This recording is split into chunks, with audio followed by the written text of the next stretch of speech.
നമസ്കാരം. Class start ചെയ്യാം.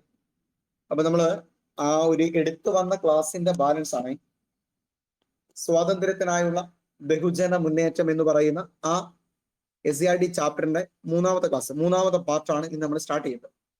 Okay, അപ്പൊ സ്റ്റാർട്ട് ചെയ്യാം, ശ്രദ്ധിച്ചിരിക്കുക. അതായത് കഴിഞ്ഞ ദിവസം നമ്മൾ പറഞ്ഞു വെച്ചത് എവിടെ വരെയായിരുന്നു?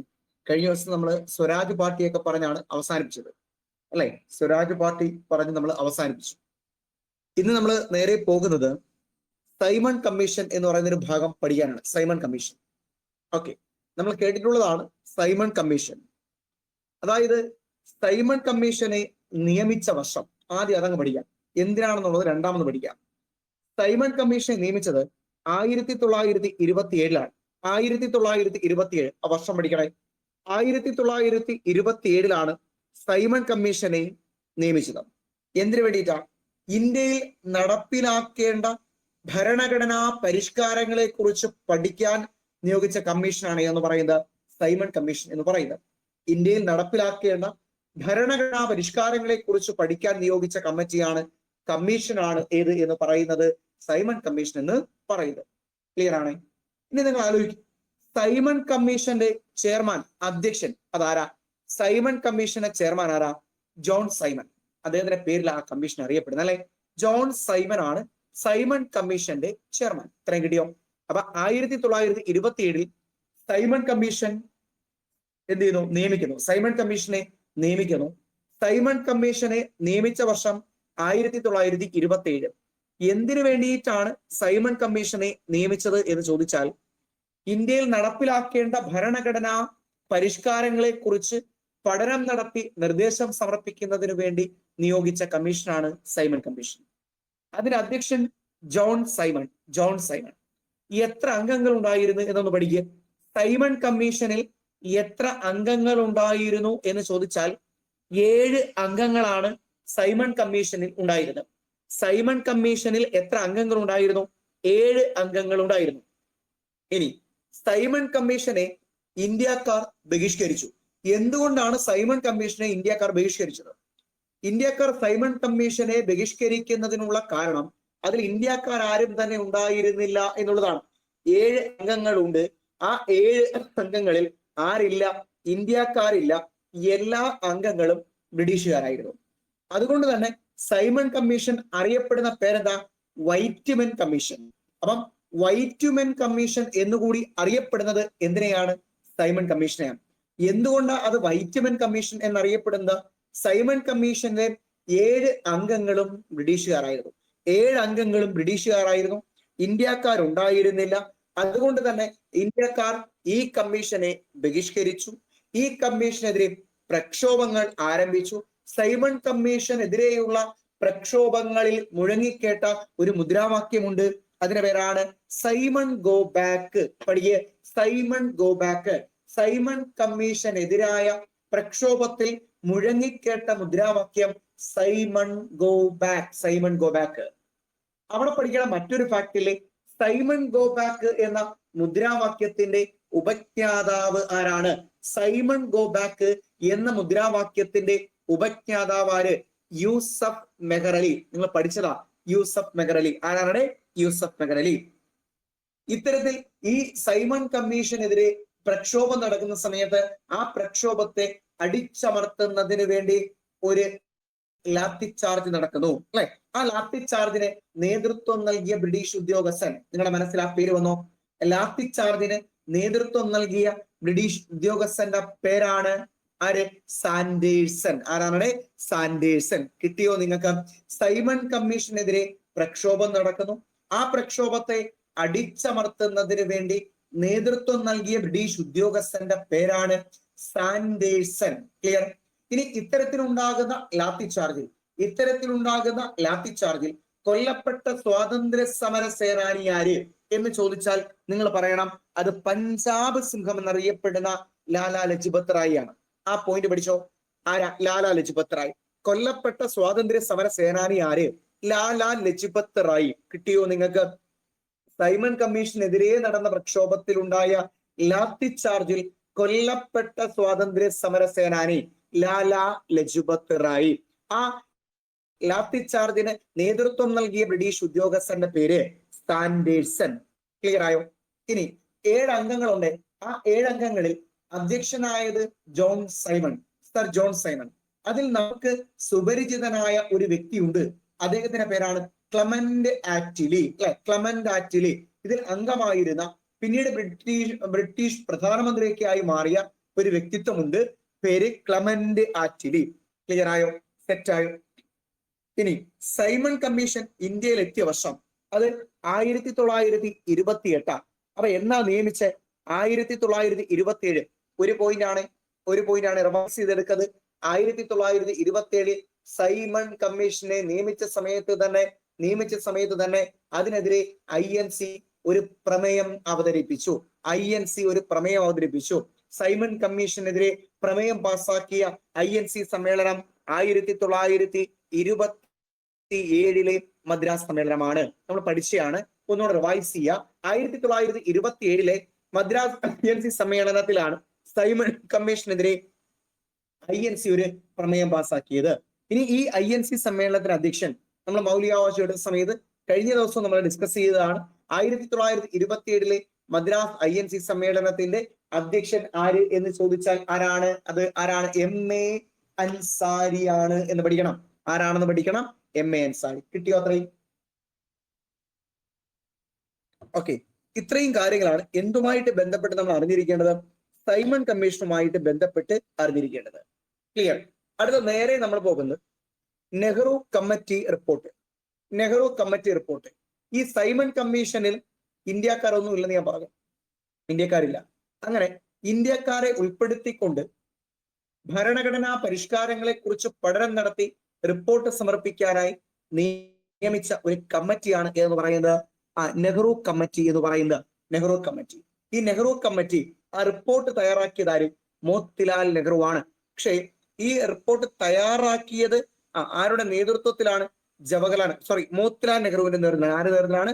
മോത്തിലാൽ നെഹ്റുവിന്റെ നേതൃത്വത്തിലാണ് എന്ന് ഓർത്തോണം. പക്ഷെ അവിടെ മോത്തിലാൽ നെഹ്റുവിനെ സഹായിച്ച വ്യക്തിയാണ് ആര്? ജവഹർലാൽ നെഹ്റു. റിപ്പോർട്ട് തയ്യാറാക്കിയത് മോത്തിലാൽ നെഹ്റു ആണെങ്കിലും അതിനെ സഹായിച്ച വ്യക്തിയാരാ? ജവഹർലാൽ നെഹ്റു. ക്ലിയർ? ഇനി ഏത് വർഷമാണ് നെഹ്റു റിപ്പോർട്ട് തയ്യാറാക്കിയത്? 1928 1928 നെഹ്റു റിപ്പോർട്ട് തയ്യാറാക്കിയത്. കിട്ടിയോ? ദെൻ അടുത്ത പോയിന്റ് പഠിക്കണം. ഈ നെഹ്റു റിപ്പോർട്ട് INCയുടെ നേതൃത്വത്തിൽ തയ്യാറാക്കിയ സമയത്ത് ലീഗ് ഇതിനെതിരെ എന്ത് ചെയ്യുകയാണ്? 14 പ്രിൻസിപ്പിൾസ് അല്ലെങ്കിൽ 14 തത്വങ്ങൾ കൊണ്ടുവരുന്നു. 1929 നെഹ്റു റിപ്പോർട്ടിനെതിരെ ലീഗ് കൊണ്ടുവന്ന തത്വങ്ങൾ അറിയപ്പെടുന്ന പേര് 14 തത്വങ്ങൾ. 14 പ്രിൻസിപ്പിൾസ്. അത് തയ്യാറാക്കിയത് ആരാണെന്ന് അറിയാവോ? തയ്യാറാക്കിയ ആളിന്റെ പേര് പഠിച്ചോണം. മുഹമ്മദ് അലി ജിന്ന. വർഷം 1929. 14 തത്വങ്ങൾ തയ്യാറാക്കിയത് ആരാ? മുഹമ്മദ് അലി ജിന്ന. തയ്യാറാക്കിയ വർഷം ഏതാ? 1929. നെഹ്റു റിപ്പോർട്ടിനെതിരെയാണ് 14 തത്വങ്ങൾ അവതരിപ്പിക്കുന്നത് എന്നുകൂടി പഠിക്കണം. ഇത്ര ഓക്കെ ആണോ? അപ്പൊ നമ്മൾ പറഞ്ഞത് സൈമൺ കമ്മീഷൻ പറഞ്ഞു, നെഹ്റു റിപ്പോർട്ട് പറഞ്ഞു, നെഹ്റു കമ്മിറ്റി പറഞ്ഞു, നെഹ്റു റിപ്പോർട്ട് പറഞ്ഞു. ആ നെഹ്റു റിപ്പോർട്ടിൽ ഓർത്തു വെക്കണം, ജവഹർലാൽ നെഹ്റു സഹായി മാത്രമായിരുന്നു. റിപ്പോർട്ട് തയ്യാറാക്കിയത് മോത്തിലാൽ നെഹ്റു ആണ്. ഓക്കെ. ദെൻ അടുത്തൊരു മേഖലയിൽ കയറുകയാണ്. അടുത്തത് ബർദോളി സത്യാഗ്രഹമാണ്. ബർദോളി സത്യാഗ്രഹം ആരംഭിച്ച വർഷം 1928.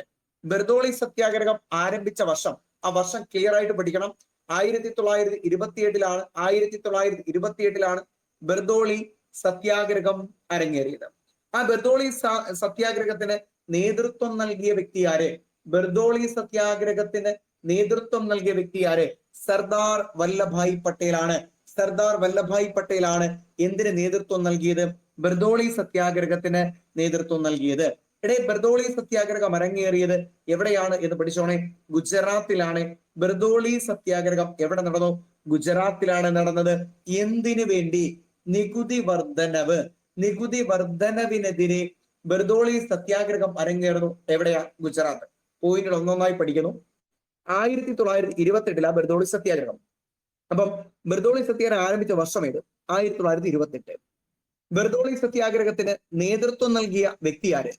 ബർദോളി സത്യാഗ്രഹത്തിന് നേതൃത്വം നൽകിയ വ്യക്തി ആര് എന്ന് ചോദിച്ചാൽ നിങ്ങൾ പറയണം സർദാർ വല്ലഭായ് പട്ടേൽ ആണ്. ആരാണ്? സർദാർ വല്ലഭായ് പട്ടേൽ. ഇനി ബർദോളി സത്യാഗ്രഹത്തിന്റെ കാരണം എന്ത്? ബർദോളി സത്യാഗ്രഹത്തിന്റെ കാരണം എന്ത് എന്ന് ചോദിച്ചാൽ നികുതി വർധനവാണ് എന്ന് പറയണം. നികുതി വർധനവാണ് എന്ന് പറയണം. ക്ലിയർ ആണ്? ദെൻ ബർദോളി സത്യാഗ്രഹത്തിൽ പങ്കെടുത്ത മറ്റു രണ്ട് വ്യക്തിത്വങ്ങളുണ്ട്. അബ്ബാസ് തിയാബ്ജിയും വിതൽഭായ് പട്ടേലും. അബ്ബാസ് തിയാബ്ജിയും വിതൽഭായ് പട്ടേലും എന്തിൽ പങ്കെടുത്തിട്ടുണ്ട്? ബർദോളി സത്യാഗ്രഹത്തിൽ സർദാർ വല്ലഭായ് പട്ടേലിനൊപ്പം പങ്കെടുത്തിട്ടുണ്ട് എന്ന് ഓർത്തു വയ്ക്കുക. ഇത്രയും സെറ്റായോ? ബർദോളി സത്യാഗ്രഹം ഓക്കെ അല്ലേ? ഓക്കെ. ഇങ്ങനെ ബർദോളി സത്യാഗ്രഹം നയിച്ചപ്പോഴാണ് സർദാർ വല്ലഭായ് പട്ടേലിന് സർദാർ എന്ന ബഹുമതി നൽകുന്നത്. ആരാണ് സർദാർ വല്ലഭായ് പട്ടേലിന് സർദാർ എന്ന ബഹുമതി നൽകിയത്? അറിയാവൂടെ നിങ്ങൾക്ക്? സർദാർ വല്ലഭായ് പട്ടേലിന് സർദാർ എന്ന വിശേഷണം നൽകിയത് ആര് എന്ന് ചോദിച്ചാൽ മറ്റാരുമല്ല, ഗാന്ധിജിയാണ്. ആരാണ്? ഗാന്ധിജി. ക്ലിയർ ആണ്? അപ്പം ബർദോളി സത്യാഗ്രഹം 1928. ഇനി മറ്റൊരു പോയിന്റ് നമ്മൾ എപ്പോഴും കേൾക്കുന്ന രണ്ടാം ബർദോളി എന്നറിയപ്പെടുന്ന സ്ഥലം, കേരളത്തിലെ സ്ഥലം പയ്യന്നൂര്. രണ്ടാം ബർദോളി എന്നറിയപ്പെടുന്ന സ്ഥലം ഏത്? പയ്യന്നൂർ. പയ്യന്നൂർ. ഓക്കെ, ഇത്രയും ഓക്കെയാണ്. ദെൻ അടുത്തത് ലാഹോർ INC സമ്മേളനം. എന്തിനാണ് നമ്മൾ ലാഹോർ INC സമ്മേളനം എടുത്തു പഠിക്കുന്നത്? പ്രത്യേകത ഇതാണ്, പൂർണ്ണ സ്വരാജ് പ്രഖ്യാപനം നടന്ന കോൺഗ്രസ് സമ്മേളനമാണ് 1929 ലാഹോർ INC സമ്മേളനം. പൂർണ്ണ സ്വരാജ് പ്രഖ്യാപനം നടന്നു. അതുപോലെ തന്നെ സ്വാതന്ത്ര്യദിനം ആഘോഷിക്കാൻ തീരുമാനിച്ചു. ത്രിവർണ പതാക അംഗീകരിച്ചു, അല്ലെങ്കിൽ ത്രിവർണ പതാക സ്വീകരിച്ചു. നോക്ക്, ഈ 1929 ലാഹോർ INC സമ്മേളനത്തിന്റെ പ്രത്യേകതകൾ ഓരോന്നായി പഠിക്കുക. ഒന്ന്, പൂർണ്ണ സ്വരാജ് പ്രഖ്യാപനം. ഏറ്റവും പ്രധാനപ്പെട്ട പോയിന്റ് പൂർണ്ണ സ്വരാജ് പ്രഖ്യാപനമാണ്, അത് പഠിക്കണം. ദെൻ സ്വാതന്ത്ര്യ ദിനം ആഘോഷിക്കാനായിട്ട് തീരുമാനിക്കുന്നു. ത്രിവർണ പതാക സ്വീകരിക്കുന്നു എന്നുള്ള ഒരു പോയിന്റ് കൂടി അവിടെ ഓർത്തു വെക്കേണ്ടതാണ്. ഓക്കെ, ഈ ലാഹോർ INC സമ്മേളനത്തിലെ തീരുമാനപ്രകാരമാണ് 1930 ജനുവരി 26 സ്വാതന്ത്ര്യദിന ആഘോഷം ഇന്ത്യയിൽ നടന്നത്. ഇനി ഈ ലാഹോർ INC സമ്മേളനത്തിന്റെ അധ്യക്ഷന്റെ പേര്. ലാഹോർ INC സമ്മേളനത്തിന്റെ അധ്യക്ഷൻ ആര് എന്ന് ചോദിച്ചാൽ പറഞ്ഞോണം, ജവഹർലാൽ നെഹ്റു ആണ്. ജവഹർലാൽ നെഹ്റു ആണ് ഈ 1929 ലാഹോർ INC സമ്മേളനത്തിന്റെ അധ്യക്ഷൻ. ഓക്കെ, അതും കിട്ടിയേ? തെറ്റാണ്, പ്രശ്നമൊന്നുമില്ലല്ലോ. ദെൻ സിവിൽ നിയമലംഘനം. വർഷം 1930. സിവിൽ നിയമലംഘനം നടന്ന വർഷം 1930 ആണ്. 1930 സിവിൽ നിയമലംഘനത്തിന് നേതൃത്വം നൽകിയ വ്യക്തി ആര്? ഗാന്ധിജിയാണ്. ആരാണ്? ഗാന്ധിജി. അല്ലെ? ഇനി സിവിൽ നിയമലംഘനത്തിന്റെ ഭാഗമായി പ്രധാനമായിട്ടും നടന്നൊരു സംഭവമാണ് ഉപ്പ് സത്യാഗ്രഹം. അല്ലെ? ഉപ്പ് സത്യാഗ്രഹ ജാഥ ആരംഭിക്കുന്നു. അതായത് ഗുജറാത്തിലെ എവിടെ നിന്ന്? ആശ്രമം. ഏതാശ്രമമാണ്? ഗുജറാത്തിലെ സബർമതി ആശ്രമത്തിൽ നിന്ന് ദണ്ഡി കടപ്പുറത്തേക്കാണ് എന്ത് ആരംഭിക്കുന്നത്? ഈ പറഞ്ഞ ഉപ്പ് സത്യാഗ്രഹ ജാഥ ആരംഭിക്കുന്നത്. ഗാന്ധിജിയുടെ നേതൃത്വത്തിൽ ഉപ്പ് സത്യാഗ്രഹ ജാഥ എവിടേക്ക് പോകുന്നു? ദണ്ഡി കടപ്പുറത്തേക്ക് പോകുന്നു. ഇനി ഇത്തരത്തിൽ ഉപ്പ് സത്യാഗ്രഹ ജാഥ സംഘടിപ്പിച്ച സമയത്ത് ഗാന്ധിജിയെ അനുഗമിച്ചവർ, ഗാന്ധിജിയോടൊപ്പം ഉണ്ടായിരുന്നവരുടെ എണ്ണം എത്ര? 78 ആണ്. എത്ര പേരുണ്ടായിരുന്നത്? 78 പേര്. 24 ദിവസം കൊണ്ട് ഇവർ എവിടെ എത്തിച്ചേരുകയാണ്? ദണ്ഡി കടപ്പുറത്ത് എത്തിച്ചേരുകയാണ്. 1930 മാർച്ച് മാസം 12-ാം തീയതിയാണ് എന്ത് ആരംഭിക്കുന്നത്? ഈ പറഞ്ഞ സത്യാഗ്രഹ ജാഥ ആരംഭിക്കുന്നത്. 1930 ഏപ്രിൽ മാസം 5-ാം തീയതി അവർ എവിടെ എത്തിച്ചേരുന്നു? ദണ്ഡി കടപ്പുറത്ത് എത്തിച്ചേരുന്നു. ഒരിക്കൽ കൂടി പറയുന്നു, സിവിൽ നിയമലംഘന പ്രസ്ഥാനത്തിന്റെ ഭാഗമായി ഇന്ത്യയിൽ അരങ്ങേറിയ പ്രധാനപ്പെട്ട സംഭവമാണ് ഉപ്പ് സത്യാഗ്രഹം. ഉപ്പ് സത്യാഗ്രഹ ജാഥ ആരംഭിക്കുന്നത് ഗുജറാത്തിലെ സബർമതി ആശ്രമത്തിൽ നിന്നാണ്. എവിടേക്ക്? ദണ്ഡി കടപ്പുറത്ത്. ഗാന്ധിജിയോടൊപ്പം എത്ര പേര് അനുഗമിച്ചു എന്ന് ചോദിച്ചാൽ നമ്പർ നമുക്കെല്ലാം അറിയാം, എങ്കിലും നമ്മൾ ഒന്നുകൂടെ പറയുന്നു, 78. എത്ര പേരാ? 78. അവരെന്നാ യാത്ര ആരംഭിച്ചത്? 1930 മാർച്ച് മാസം 12-ാം തീയതി. 1930 മാർച്ച് മാസം 12-ാം തീയതി യാത്ര ആരംഭിക്കുകയും 24 ദിവസം എടുത്ത് 1930 ഏപ്രിൽ 5-ന് ദണ്ഡി കടപ്പുറത്തേക്ക് എത്തിച്ചേരുകയും ചെയ്യുന്നു. ദെൻ 1930 ഏപ്രിൽ മാസം 6-ാം തീയതി ദണ്ഡി കടപ്പുറത്ത് വെച്ച് ഉപ്പ് നിയമം ലംഘിക്കുന്നു. എന്ന് പറഞ്ഞാൽ സ്വദേശിയർക്ക് പ്രാദേശികമായി ഉപ്പ് നിർമ്മിക്കുന്നത് ആര് വിലക്കിയിരുന്നു? ബ്രിട്ടീഷുകാർ വിലക്കിയിരുന്നു. ആ നിയമം ലംഘിച്ചുകൊണ്ട് 1930 ഏപ്രിൽ മാസം 6-ാം തീയതി ദണ്ഡി കടപ്പുറത്ത് ഗാന്ധിജിയും അദ്ദേഹത്തിന്റെ അനുയായികളും ചേർന്ന് ഉപ്പ് കുറുക്കുകയാണ്, നിയമം ലംഘിക്കുകയാണ് എന്ന് ഓർത്തു വെച്ചോണം. ഇത്രയും കാര്യം ഓക്കെയാണോ? ഇത്രയും ഓക്കെയാണോ? പ്രശ്നമില്ലല്ലോ. ദെൻ ഇവിടെ പ്രധാനപ്പെട്ട 1-2 പോയിന്റുകൾ നമ്മൾ ആഡ് ചെയ്യുകയാണ്. ഈ ഗാന്ധിജിയുടെ ഉപ്പ് സത്യാഗ്രഹ ജാഥയെ വിശേഷിപ്പിച്ച ചില പ്രധാനപ്പെട്ട വ്യക്തിത്വങ്ങളുണ്ട്. ജസ്റ്റ് നമ്മൾ ഓർക്കുകയാണ്. ഒന്ന് മോത്തിലാൽ നെഹ്റു. ശ്രീരാമന്റെ ലങ്കയിലേക്കുള്ള യാത്ര, ശ്രീരാമന്റെ ലങ്കയിലേക്കുള്ള യാത്ര എന്ന ദണ്ഡി യാത്രയെ വിശേഷിപ്പിച്ചത് ആരാണ്? മോത്തിലാൽ നെഹ്റുവാണ്. മോത്തിലാൽ നെഹ്റുവാണ് അല്ലെ? എൽബയിൽ നിന്ന് പാരീസിലേക്കുള്ള നെപ്പോളിയന്റെ മടക്കം, എൽബയിൽ നിന്ന് പാരീസിലേക്കുള്ള നെപ്പോളിയന്റെ മടക്കം എന്ന് ദണ്ഡി യാത്രയെ വിശേഷിപ്പിച്ചത് സുഭാഷ് ചന്ദ്രബോസ്. അപ്പൊ 2 കിട്ടിയോ? ഒന്ന്, ശ്രീരാമന്റെ ലങ്കയിലേക്കുള്ള യാത്ര, ശ്രീരാമന്റെ ലങ്കയിലേക്കുള്ള യാത്ര എന്ന് ദണ്ഡി യാത്രയെ വിശേഷിപ്പിച്ചത് മോത്തിലാൽ നെഹ്റുവാണ്. എൽബയിൽ നിന്ന് പാരീസിലേക്കുള്ള നെപ്പോളിയന്റെ മടക്കം എന്ന് ദണ്ഡി യാത്രയെ വിശേഷിപ്പിച്ചത് സുഭാഷ് ചന്ദ്രബോസ് ആണ്. മോസസിന്റെ ഇസ്രായേലിലേക്കുള്ള പലായനം എന്ന് വിശേഷിപ്പിച്ചത് PC റോയ്. ആരാണ്? പ്രഫുല്ല ചന്ദ്ര റോയ് അല്ലെങ്കിൽ PC റോയ്. ദണ്ഡി യാത്രയിൽ മോസസിന്റെ ഇസ്രായേലിലേക്കുള്ള പലായനം എന്ന് വിശേഷിപ്പിച്ചത് ആരാ? PC റോയ്.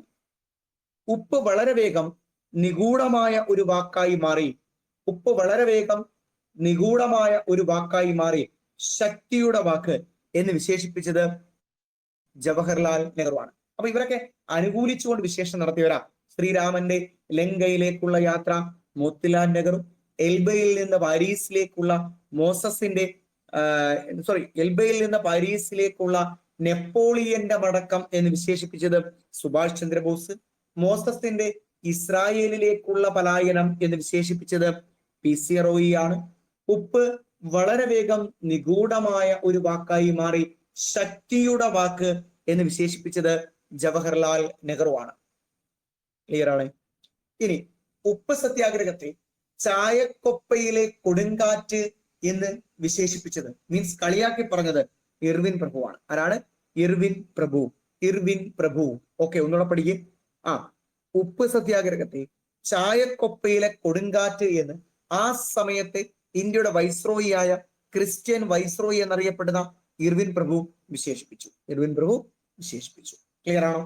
ഇനി ഉപ്പ് സത്യാഗ്രഹം ഇന്ത്യയിലെ പല സ്ഥലങ്ങളിൽ നടന്നിട്ടുണ്ട്. അത് പ്രധാനമായിട്ടും എവിടൊക്കെയാണ് എന്ന് നമുക്ക് നോക്കാം. സരോജിനി നായിഡു ഉപ്പ് സത്യാഗ്രഹത്തിന് നേതൃത്വം കൊടുത്തത് ഗുജറാത്തിലെ ധരാസന എന്ന് പറയുന്ന സ്ഥലമാണ്. അപ്പം ഉപ്പ് സത്യാഗ്രഹത്തിന് ധരാസനയിൽ നേതൃത്വം നൽകിയത് ആര്? സരോജിനി നായിഡു ആണ്. ഉപ്പ് സത്യാഗ്രഹത്തിന് ധരാസനയിൽ നേതൃത്വം നൽകിയത് ആരെന്ന് ചോദിച്ചാൽ സരോജിനി നായിഡു ആണ്. വടക്കു പടിഞ്ഞാറൻ ഇന്ത്യ അതിർത്തി ഗാന്ധി എന്നറിയപ്പെടുന്ന ഖാൻ അബ്ദുൽ ഗാഫർ ഖാൻ. ആരാണ്? ഖാൻ അബ്ദുൽ ഗാഫർ ഖാൻ ആണ് വടക്കു പടിഞ്ഞാറൻ ഇന്ത്യയിൽ ഉപ്പ് സത്യാഗ്രഹത്തിന് നേതൃത്വം നൽകിയത്. ഓക്കെ ആണല്ലോ. വടക്ക് കിഴക്കൻ ഇന്ത്യയിൽ ഉപ്പ് സത്യാഗ്രഹത്തിന് നേതൃത്വം നൽകിയത്, അല്ലെങ്കിൽ സിവിൽ നിയമലംഘന പ്രസ്ഥാനം, അങ്ങനെ പറയണം, ഉപ്പ് സത്യാഗ്രഹം എന്ന് പറയേണ്ട, സിവിൽ നിയമലംഘന പ്രസ്ഥാനം, അതിന് നേതൃത്വം നൽകിയത് റാണി ഗെയ്ഡിലിനു ആണ്. റാണി ഗെയ്ഡിലിനു. ഇത്രയും കാര്യം ഓക്കെയാണോ? ഇത്രയും സെറ്റാണ്, പ്രശ്നമില്ലല്ലോ. ഇനിയുമുണ്ട്. കേരളത്തിൽ ഉപ്പ് സത്യാഗ്രഹത്തിന് നേതൃത്വം കൊടുത്തത് ആര്? കേരളത്തിൽ K കേളപ്പനാണ് അല്ലെ. ഇനി തമിഴ്നാട്ടിൽ വേദാരണ്യം എന്ന് പറയുന്ന സ്ഥലത്ത് ഉപ്പ് സത്യാഗ്രഹത്തിന് നേതൃത്വം കൊടുത്ത ഒരാളുണ്ട്. അത് ആരാണ്? അത് നമ്മുടെ C രാജഗോപാലാചാരിയാണ് എന്ന് ഓർത്തു വയ്ക്കണം. ഇത്രയും പോയിന്റ് ഓക്കെയാണോ?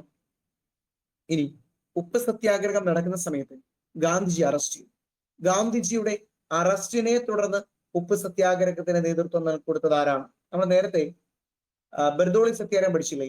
ആ ബർദോളി സത്യാഗ്രഹം പഠിച്ച സമയത്ത് സർദാർ വല്ലഭായ് പട്ടേലിനൊപ്പം രണ്ടുപേരില്ലായിരുന്നു. ആരൊക്കെയാ? ഒന്ന് അബ്ബാസ് തിയാബ്ജിയും രണ്ട് വിതൽഭായ് പട്ടേലും. അതിൽ വിതൽഭായ് പട്ടേൽ എന്ന് പറയുന്നത് സർദാർ വല്ലഭായ് പട്ടേലിന്റെ സഹോദരനാണ്. ഓക്കെ, ഇനി അടുത്ത ആളാരാ? അബ്ബാസ് തിയാബ്ജി. ആ അബ്ബാസ് തിയാബ്ജിയാണ് ഗാന്ധിജിയുടെ അറസ്റ്റിനെ തുടർന്ന് ഇന്ത്യയിൽ ഉപ്പ് സത്യാഗ്രഹത്തിന് നേതൃത്വം കൊടുക്കുന്നത്. ആ പോയിന്റ് കിട്ടിയോ നിങ്ങൾക്ക്? അതായത് ഗാന്ധിജിയുടെ അറസ്റ്റിനെ തുടർന്ന് ഉപ്പ് സത്യാഗ്രഹത്തിന് നേതൃത്വം നൽകിയ വ്യക്തി ആര് എന്ന് ചോദിച്ചാൽ അത് അബ്ബാസ് തിയാബ്ജിയാണ്. കേരളത്തിൽ ഉപ്പ് സത്യാഗ്രഹത്തിന് നേതൃത്വം കൊടുത്തത് കെ കേളപ്പന. ഇതുപോലെ കെ കേളപ്പനെ അറസ്റ്റ് ചെയ്തപ്പം കേരളത്തിലെ ഉപ്പ് സത്യാഗ്രഹത്തിന് നേതൃത്വം നൽകിയ ഒരു വ്യക്തിയുണ്ട്. അദ്ദേഹത്തിന്റെ പേരാണ് മൊയ്യാരത്ത് ശങ്കരൻ. കേരളത്തിലെ ഉപ്പ് സത്യാഗ്രഹത്തിന്റെ പൈലറ്റ് എന്നൊക്കെ അറിയപ്പെട്ട വ്യക്തിയാണ് ആരെന്ന് പറയുന്നത്? മൊയ്യാരത്ത് ശങ്കരൻ. ഓക്കെ, അപ്പം ഇന്ത്യയിലാണെങ്കിൽ ആരാ? അബ്ബാസ് തിയാബ്ജി. കേരളത്തിൽ കെ കേളപ്പനെ അറസ്റ്റ് ചെയ്തപ്പോ ആരാ? അത് മൊയ്യാരത്ത് ശങ്കരൻ. ഇത്രയും പോയിന്റ് അവിടുന്ന് കിട്ടിയോ? കുഴപ്പമില്ലല്ലോ. ഇനി ഉപ്പ് സത്യാഗ്രഹ ജാഥ നടന്ന സമയത്ത് അവിടെ ആ ഉപ്പ് സത്യാഗ്രഹികൾക്ക് പ്രചോദനം നൽകിയ ഒരു ഗാനമുണ്ട്. അതറിയാമോ നിങ്ങൾക്ക്? രഘുപതി രാഘവ രാജാറാം. എഴുതിയതാരാ? വിഷ്ണു ദിഗംബർ പലുസ്കർ ആണ് എന്തെഴുതിയത്? രഘുപതി രാഘവ രാജാറാം എഴുതിയത്. ഇനി കേരളത്തിലെ ഉപ്പ് സത്യാഗ്രഹികൾക്ക് പ്രചോദനം നൽകിയ ഒരു ഗാനമുണ്ട്. നിങ്ങൾ പറയേതാത്? വരിക വരിക സഹചരെ, അല്ലെ? വരിക സഹചരെ എഴുതിയതാരാ? അംശി നാരായണ പിള്ളയാണ് എന്ന് ഓർത്തോണം. ആരാണ്? അംശി നാരായണ പിള്ള. ഇത്രയും കിട്ടിയോ നിങ്ങൾക്ക്? ഓക്കെ ആണോ? യെസ്. ഇനി അടുത്ത നമ്മൾ നേരെ പോകുന്നത് വട്ടമേശ സമ്മേളനം. അതുകൂടെ പറഞ്ഞ നമ്മൾ ക്ലാസ് വൈൻഡപ്പ് ചെയ്യാം. വട്ടമേശ സമ്മേളനങ്ങൾ. ഓക്കെ, കുറച്ചും കൂടെ ഉണ്ട് ഈ ചാപ്റ്റർ. കുറച്ചേ ഉള്ളൂ, കുഴപ്പമില്ല. ഒരു ക്ലാസ് കൂടെ ഒക്കെ ആയി കഴിഞ്ഞാൽ നമുക്ക് ഈ ടോപ്പിക്ക് തീർക്കാൻ പറ്റും. ഓക്കെ, നിങ്ങൾ വീണ്ടും ഞാൻ ഒരു തവണയൊക്കെ പറഞ്ഞു പോകുന്നുള്ളൂ. അപ്പോൾ നിങ്ങൾ എന്ത് ചെയ്യണം? ഇത് റിപ്പീറ്റ് ചെയ്ത് കേൾക്കണം. റെക്കോർഡുണ്ട്, അത് റെക്കോർഡ് അപ്ലോഡ് ചെയ്തതാണ്. അപ്പോൾ നിങ്ങൾ അത് റിപ്പീറ്റ് ചെയ്ത് കേൾക്കുമ്പോൾ സെറ്റ് ആവും. അപ്പൊ എല്ലാവർക്കും ഒരുപോലെ, അതായത് പുതുതായി കേൾക്കുന്ന ആളുകൾ റെക്കോർഡ് റിപ്പീറ്റ് ചെയ്ത് കേൾക്കാം. പഴയ ആളുകളെ സംബന്ധിച്ച് അവർക്ക് അതിന് ആവശ്യമില്ല. ഇപ്പൊ ഒരു തവണ കേട്ടപ്പോൾ തന്നെ അവർക്ക് എന്ത് കിട്ടിയിട്ടുണ്ടാവും? നല്ല ഒരു റിവിഷൻ കിട്ടിയിട്ടുണ്ടാവും. കാരണം ഈ ചാപ്റ്റർ നമ്മൾ മുൻപ് എടുത്തിട്ടുള്ളതാണ്. ഓക്കെ, അപ്പൊ അടുത്ത് നമ്മൾ പോകുന്ന എവിടേക്കാ? വട്ടമേശ സമ്മേളനം 1930, 31, 32 വർഷം കിട്ടിയോ? വർഷം തിരിഞ്ഞു പോലെ. കാരണം 30, 31, 32. കാരണം 1, 2, 3 വട്ടമേശ സമ്മേളനങ്ങൾ, 31, 32, 33 അങ്ങനെ പോകരുത്. 1930, 31, 32 3 വട്ടമേശ സമ്മേളനങ്ങളാണ് നടന്നത്. വട്ടമേശ സമ്മേളനങ്ങൾ നടന്നത് എവിടെയാണ്? ലണ്ടനിലാണ്. ലണ്ടനിലെ ജെയിംസ് പാലസിലാണ് എന്ത് നടക്കുന്നത്? വട്ടമേശ സമ്മേളനങ്ങൾ നടക്കുന്നത്. അപ്പം 3 വട്ടമേശ സമ്മേളനങ്ങൾ 1930, 1931, 32 3 വട്ടമേശ സമ്മേളനങ്ങളും നടക്കുന്നത് എവിടെയാണ്? ലണ്ടനിലെ ജെയിംസ് പാലസിലാണ്. ഇനി ആദ്യ വട്ടമേശ സമ്മേളനം 1930 നടക്കുന്നു. 1930 നടന്ന 1ാം വട്ടമേശ സമ്മേളനത്തെ ആര് ബഹിഷ്കരിക്കുന്നു? INC ബഹിഷ്കരിക്കുന്നു. കോൺഗ്രസ് ഈ വട്ടമേശ സമ്മേളനത്തിൽ പങ്കെടുത്തില്ല എന്നുള്ളതാണ്. കോൺഗ്രസ് എന്ത് ചെയ്തില്ലേ? ഈ വട്ടമേശ സമ്മേളനത്തിൽ പങ്കെടുത്തില്ല. എന്നാൽ 2ാം വട്ടമേശ സമ്മേളനത്തിൽ കോൺഗ്രസ് പങ്കെടുത്തു. 2ാം വട്ടമേശ സമ്മേളനത്തിൽ കോൺഗ്രസിനെ പ്രതിനിധീകരിച്ചുകൊണ്ട് പങ്കെടുത്തത് ആര് എന്ന് ചോദിച്ചാൽ ഗാന്ധിജിയാണ്. ആരാണ്? ഗാന്ധിജി. ഓക്കെ, ഈ 2ാം വട്ടമേശ സമ്മേളനത്തിൽ ഗാന്ധിജി പങ്കെടുക്കാൻ കാരണമായത് ഒരു ഉടമ്പടിയാണ്. ആ ഉടമ്പടിയുടെ പേരാണ് ഗാന്ധി ഇർവിൻ സന്ധി. എന്താണ്? ഗാന്ധി ഇർവിൻ സന്ധി. പഠിച്ചോണേ, ഗാന്ധി ഇർവിൻ സന്ധി ഒപ്പുവെച്ച വർഷം 1931. ഗാന്ധി ഇർവിൻ സന്ധി ഒപ്പുവെച്ച വർഷം ചോദിച്ചാൽ 1931. ഓക്കെ, 1931 ഒപ്പുവെച്ച ഗാന്ധി ഇർവിൻ സന്ധി അറിയപ്പെടുന്ന മറ്റൊരു പേരാണ് ഡൽഹി പാക്ട്, അല്ലെ? ഡൽഹി ഉടമ്പടി എന്നുകൂടി എന്തറിയപ്പെടുന്നു? ഗാന്ധി ഇർവിൻ സന്ധി അറിയപ്പെടുന്നു.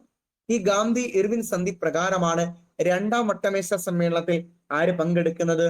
ഗാന്ധിജി പങ്കെടുക്കുന്നത്. INC പ്രതിനിധീകരിച്ചുകൊണ്ട് ഗാന്ധിജി പങ്കെടുക്കുന്നത്. ക്ലിയർ ആണോ? ഇനി ഈ ഗാന്ധി ഇർവിൻ സന്ധിയിലെ പ്രധാനപ്പെട്ട ഉടമ്പടികൾ എന്തൊക്കെയാണ്? ഒന്ന്, ഗാന്ധിജി നിയമലംഘന സമരം നിർത്തിവെക്കണം. ഓക്കെ, ഗാന്ധിജി നിയമലംഘന സമരം നിർത്തിവെക്കണം. ഇനി ഗാന്ധിജി വട്ടമേശ സമ്മേളനത്തിൽ പങ്കെടുക്കണം. ഗാന്ധിജി വട്ടമേശ സമ്മേളനത്തിൽ പങ്കെടുക്കണം. ക്ലിയർ ആണോ? അങ്ങനെ 1931 നടന്ന രണ്ടാം വട്ടമേശ സമ്മേളനത്തിൽ ആര് പങ്കെടുക്കുന്നു? കോൺഗ്രസ് പങ്കെടുക്കുന്നു. 1932 നടന്ന മൂന്നാം വട്ടമേശ സമ്മേളനത്തിൽ കോൺഗ്രസ് പങ്കെടുക്കുന്നില്ല, ബഹിഷ്കരിക്കുകയാണ് ഉണ്ടായത്. എന്നാൽ 3 വട്ടമേശ സമ്മേളനങ്ങളിലും പങ്കെടുത്ത വ്യക്തിത്വങ്ങളുണ്ട്. അതിൽ ഒരാള് ഡോക്ടർ BR അംബേദ്കർ ആണ്. രണ്ടാമത്തെ ആളാരാ? തേജ് ബഹദൂർ സപ്രു. 3 വട്ടമേശ സമ്മേളനങ്ങളിലും പങ്കെടുത്ത വ്യക്തികൾ BR അംബേദ്കർ, തേജ് ബഹദൂർ സപ്രു എന്നിവരാണ്. ഇനി 3 വട്ടമേശ സമ്മേളനങ്ങളിലും പങ്കെടുത്ത ഒരു വനിതയുണ്ട്. അവരുടെ പേരാണ് ബീഗം ജഹാനരാ ഷാനവാസ്. ബീഗം ജഹാനരാ ഷാനവാസ് ആണ് 3 വട്ടമേശ സമ്മേളനങ്ങളിലും പങ്കെടുത്ത വനിത. ഇനി രണ്ടാം വട്ടമേശ സമ്മേളനത്തിലാണല്ലോ ഗാന്ധിജി പങ്കെടുത്തത്. ഗാന്ധിജിയുടെ ഉപദേശകനായിട്ട് ഒരാൾ പോയി. അദ്ദേഹത്തിന്റെ പേരാണ് മദൻ മോഹൻ മാളവ്യ. ഗാന്ധിജിയുടെ ഉപദേശകനായി രണ്ടാം വട്ടമേശ സമ്മേളനത്തിൽ പങ്കെടുത്തത് ആര് എന്ന് ചോദിച്ചാൽ അത് മദൻ മോഹൻ മാളവിയാണ്. ഇനി രണ്ടാം വട്ടമേശ സമ്മേളനത്തിൽ ഗാന്ധിജിയോടൊപ്പം ആരും പങ്കെടുത്തിട്ടുണ്ടെന്ന് പഠിച്ചോണം.